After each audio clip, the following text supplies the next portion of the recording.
बिस्मिल्लाहिर्रहमानिर्रहीम। एक नई वीडियो के साथ मैं हूं सैयद अदील गर्देजी और आज़ाद कश्मीर भर से चंद अहम खबरों के साथ आपके साथ हाज़िर हूं। और अगर आपने अभी तक हमारे सोशल मीडिया प्लेटफॉर्म दी कश्मीर को फॉलो नहीं किया तो उसको जल्दी से आप फॉलो कर लें ताकि आने वाली जो भी नई अपडेट्स हैं आप तक पहुंचती रहें। सबसे पहली जो खबर है वो आज़ाद कश्मीर के रियासती दारुल हुकूमत मुजफ्फराबाद से है, जिसका नवाही गाँव है बटनाड़ा, जो कि जहाँ के मकीन जो हैं वो तकरीबन 70 से 80 साल गुजरने के बाद भी जो बुनियादी सहूलियात हैं जो ज़िंदगी गुजारने के लिए ज़रूरत होती हैं, जिसमें पानी है, बिजली है और जो तालीम है उसकी बुनियादी सहूलियात से महरूम है। हुकूमत ने यकीन दहानी भी करवाई और कल तक की जो डेडलाइन है वो हुकूमत की जानिब से दी गई थी और ये कहा गया था कि वहाँ पर जो बिजली की फराहमी है उसको यकीनी बनाया जाएगा, जो ट्रांसमिशन लाइन्स हैं उनको बिछाया जाएगा। लेकिन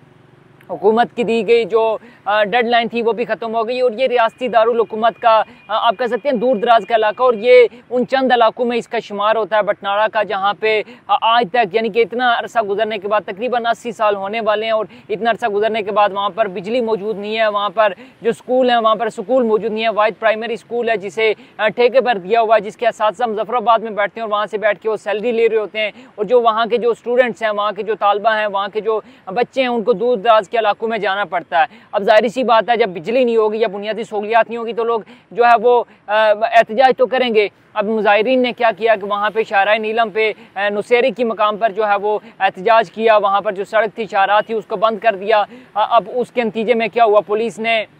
उनको उनका जो एहतजाज था उसको उन लोगों को मुंतशिर करने के लिए, एहतजाज ख़त्म करवाने के लिए उन पर लाठी चार्ज भी किया, उनके ऊपर जो है वो शेलिंग भी की। अब सवाल तो ये उठता है ना कि वो हुक्मरान जो 80 साल से उस हल्के में जो है वो वोट ले रहे हैं, वहाँ से जो वो MLA मुंतखब हो रहे हैं, वो जो आज़ाद कश्मीर कानून साज असम्बली के अंदर पहुँच रहे हैं, लेकिन इतना अरसा गुजरने के बाद अब सवाल यही है कि वहाँ पर ट्रांसमिशन लाइन क्यों नहीं बिछाई जा सकी, वहाँ पर जो तालीम की जो बुनियादी सहूलियात हैं वो क्यों नहीं फराहम की जा सकी और साथ ही साथ जो वहाँ पर जो सेहत के मसाइल हैं, वहाँ पर जो पानी के मसाइल हैं, साफ पानी के मसाइल, वो क्यों हल नहीं हो सकते। बहरहाल गुज़िश्ता रोज़ जो नुसेरी की मकाम पर जो है शाहराह नीलम को बंद किया गया और बटनाड़ा के जो मकीन थे उनका एक ही मुतालबा था कि हमें जो बुनियादी सहूलियात हैं जिसका एक रियासत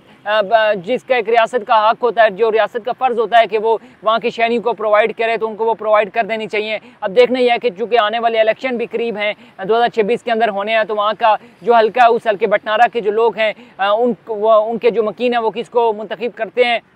और आया इलेक्शन से पहले उनके जो मसाइल हैं, शाह गुलाम कादिर क्योंकि उसी हल्के से उनका ताल्लुक है, मुस्लिम लीग नून आज़ाद कश्मीर के सदर भी हैं, तो आया वो उन मसाइल की तरफ तवज्जो देंगे या फिर जो रवायती सियासत करते हुए इन तमाम तर जो मसाइल हैं इनको इग्नोर कर दिया जाएगा और जो आज़ाद कश्मीर भर के जो मसाइल हैं, जो वसाइल हैं उन पर ही नज़र रखी जाएगी। दूसरी एक अहम खबर जो आज़ाद कश्मीर ज़िला हवेली का दूर दराज का इलाका है, डोक बोली वाला, वहाँ से आपके साथ शेयर करेंगे, जहाँ पे टिम्बर माफिया काफ़ी ज़्यादा सरगर्म है और जो वहाँ का महकमा जंगलात है उसकी मिली भगत से वहाँ से ना सिर्फ लकड़ी काटी जा रही है बल्कि जंगलात का बड़े ही अच्छे तरीके से जो है वो सफाया किया जा रहा है। अब इससे पहले हमने देखा था कि जो सरदार मीर अकबर ख़ान इस वक्त वज़ीर ज़राअत हैं, वो जब वज़ीर जंगलात हुआ करते थे तो उनके दौर में एक स्कैंडल सामने आया था जिसमें तकरीबन 1 अरब और 63 करोड़ रुपये का घपला सामने आया था, जिसमें एक कहा गया था कि उन्हें अपने फ्रंटमैन के जरिए जो महकमा जंगलात है उसमें खुर्द-बुर्द की और जो मुख्तलिफ किस्म की जो करप्शन है वो सामने आई थी।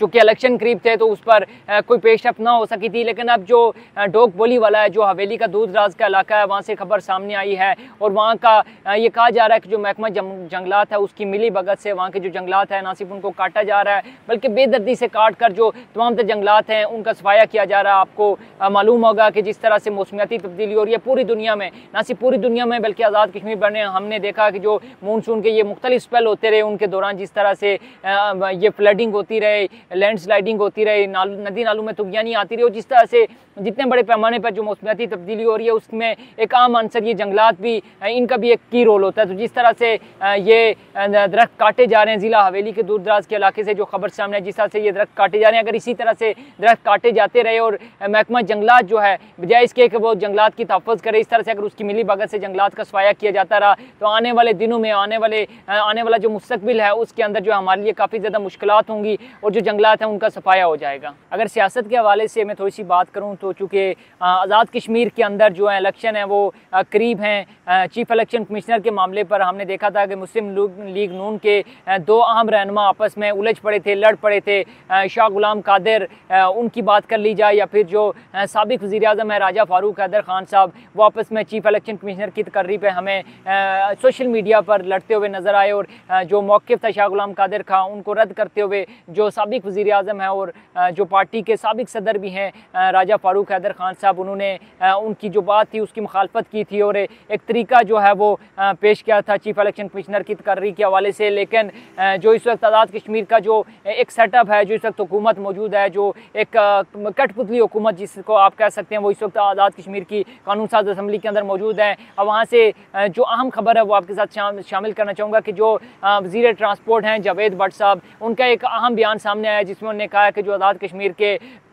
मुस्तकिल आबाद लोग हैं, जो सेटल्ड लोग हैं, उनको ये हक किसी सूरत नहीं दिया जा सकता कि वो जो महाजरीन हैं, वो जो बाहर से आए हुए लोग हैं, उनको हकूक़ को गस्ब कर सकें, उनके हकूक़ पर कब्ज़ा कर सकें। उन्होंने साथ ही साथ ये भी कहा कि वफाक से किसी और सूबे से या फिर आज़ाद कश्मीर हुकूमत से महाजरीन के नाम पर ना तो पैसा लिया जा सकता है, ना ही मकामी आबादी पर खर्च किया जा सकता है। अब उनकी ये स्टेटमेंट अपनी जगह बिल्कुल दुरुस्त होगी, लेकिन जिस तरह से उनके बयान सामने आ रहे हैं, हाल ही में उनका मैंने एक इंटरव्यू भी किया और जिस तरह से जो उनके बयान भी सामने आ रहे हैं, तो जो आज़ाद कश्मीर की मकामी आबादी है और जो महाजरीन है जिन्हें माइग्रेट किया मकबूजा कश्मीर से और इस वक्त आज़ाद कश्मीर के मुख्तलिफ इलाकों में या महाजर कैंपों में आबाद हैं, तो जो उनको लड़ाने की कोशिश है वो की जा रही है। और शायद हो सकता है कि ये इलेक्शन की तैयारी हो और जो इलेक्शन में वोट हासिल करने का एक तरीका हो, क्योंकि जिस तरह से उनकी स्टेटमेंट सामने आ रही हैं और पिछले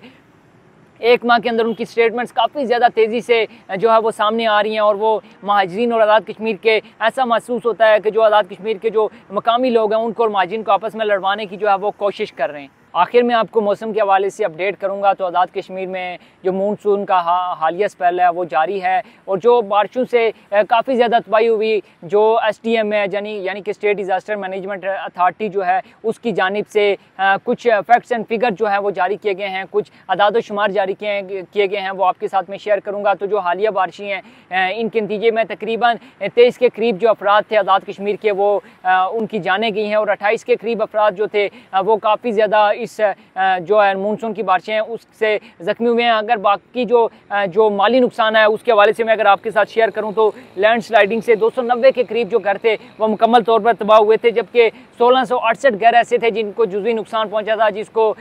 थोड़ी बहुत मरम्मत के बाद जो है वो काबिल इस्तेमाल लाया जा सकता था। साथ ही साथ अगर मैं आपको बताऊँ तो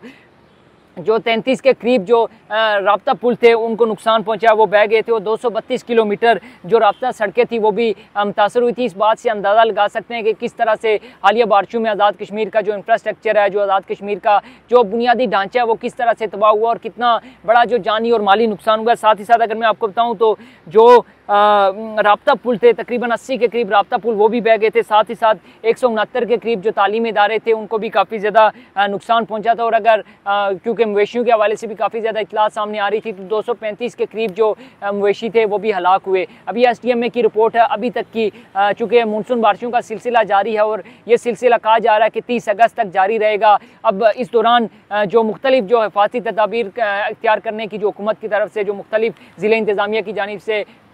ये अवामुन्नास को आगाह किया जा रहा है, बार बार ये कहा जा रहा है कि जो मुख्तलिफ हिफाजती तदाबीर हैं उनको इख्तियार करें, नालों के